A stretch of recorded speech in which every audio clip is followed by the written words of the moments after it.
đi đã hả nha đang kịp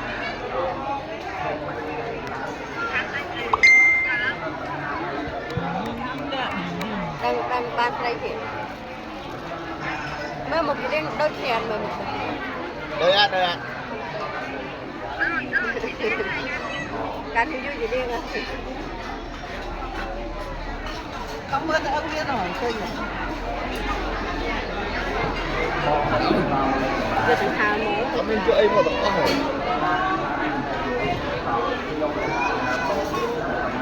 đi chăm là anh ấy riêng đi lao nữaเราแยกตัวกันกับทางหมด Đây. เข้าทางนั้น